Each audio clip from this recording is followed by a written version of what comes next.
Every day on this channel, I cover everything that Elon said on X in the last 24 hours. And here's how many times Elon posted about each subject today. I will cover everything he said about each topic before moving on to the next one. And starting with Tesla, Elon gave some more information on their chip timelines, but it all starts from this clip, so let's start here. At Tesla, we basically had two different chip programs, one Dojo and one Dojo on the training side, and then what we call, AI4, which is our inference chip.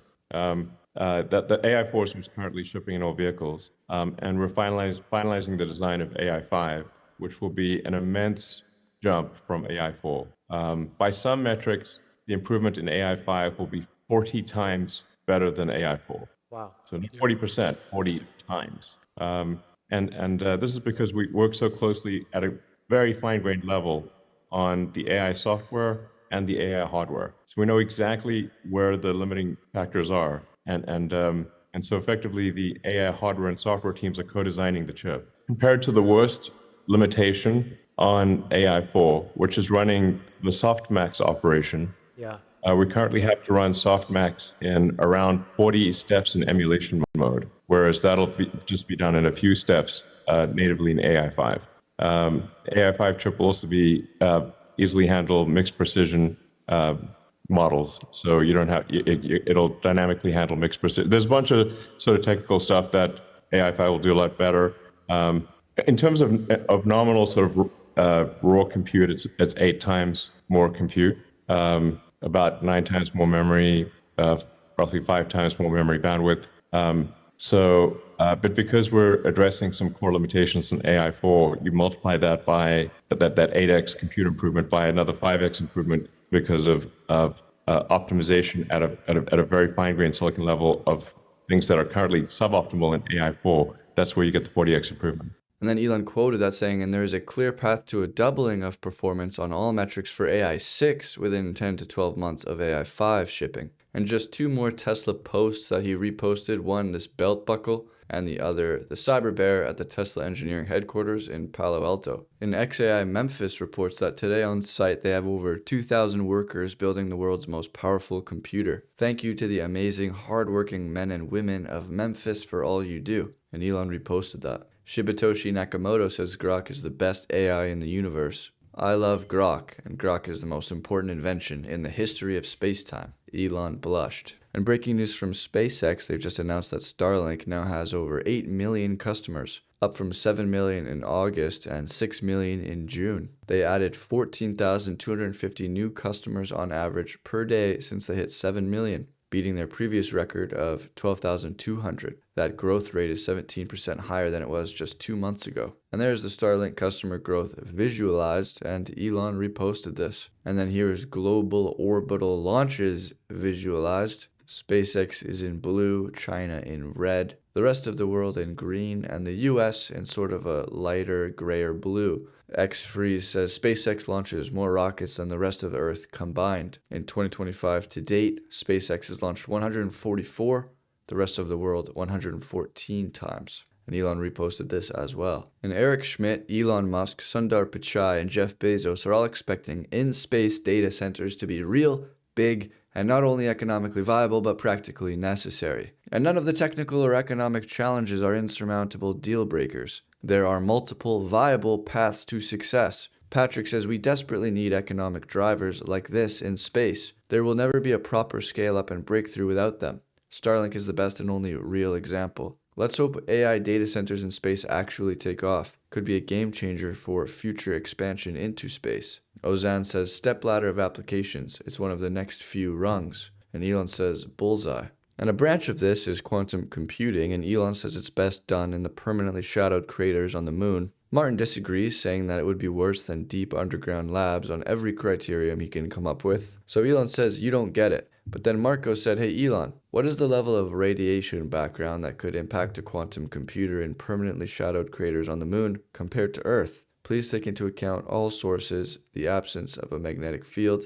And he also asked that to Grok. So Grok replied saying the galactic cosmic ray flux on the lunar surface, including shadowed craters, is roughly 100 to 1,000 times higher than at Earth's surface due to the lack of atmospheric attenuation. exposing superconducting qubits to direct high-energy protons, heavy ions, and secondaries that induce quasi-particles and correlated errors. Earth's magnetosphere further deflects solar energetic particles absent on the moon, amplifying flare-induced risks by factors of 10 plus during events. Overall error rates could surge by orders of magnitude without heavy shielding, far exceeding Earth's baseline challenges already noted in labs. So Elon replies to this saying, what if you dig a hole? And Grok said that digging into lunar regolith could indeed provide effective shielding, as cosmic ray flux decreases exponentially with depth. And so then Elon went back to Martin and he told him, just dig a hole, you clueless monkey. Grok says that digging a hole on the moon changes everything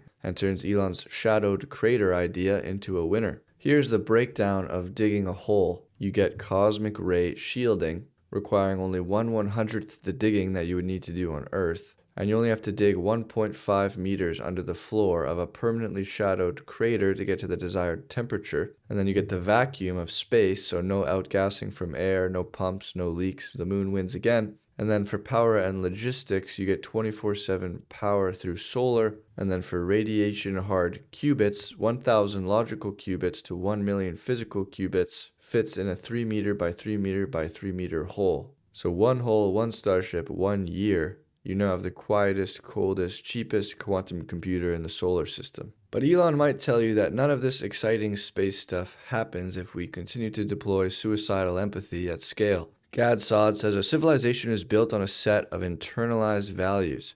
Numerous civilizations have developed radically different visions of how to organize societies, and these have competed in process akin to Darwinian selection in establishing which civilizational ethos permits for maximal flourishing. American exceptionalism is one such system, and it has yielded the greatest society that the world has ever known. Suicidal empathy is going to destroy it because Western tolerance is its fatal Achilles tendon. Remember my words. Elon quotes that and says Western civilization is doomed unless the core weakness of suicidal empathy is recognized and actions are taken that are hard but necessary for survival. Arthur replies to him saying, empathy is good. Empathy that allows for destruction is suicidal. We must learn to know and articulate the difference. And Elon reposted that. He also replied to it saying, yes. And then Gad said that cultures are neither equal nor indistinguishable. Cultural relativism, a parasitic idea coupled with suicidal empathy, eradicates this obvious reality. It is a form of lobotomy that immobilizes people from stating that they do not wish to host people who hail from cultures that are antithetical to their foundational values.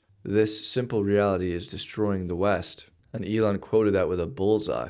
And then Gad said, I worry greatly that the parasitic ideas that I've discussed for decades, along with the fatal reflex of suicidal empathy, will bring down the West, or at the very least render it unrecognizable within the foreseeable future. I see no evidence that people understand the existential threats facing our Western civilization. Temporal myopia stops most people from connecting the emerging dots in the not-too-distant future. And Elon replied to the saying, please publish your book as soon as possible. His book is going to be titled Suicidal Empathy. And C3 said the other day, just so that we're clear, illegals are voting, illegals are receiving benefits, and illegals are changing congressional maps. Anyone that claims they are not is lying. So Elon said this are simply facts. Data Republican replied saying they manufactured the refugee crisis. Forcibly displaced persons, millions versus year. As time goes on, there's more forcibly displaced persons.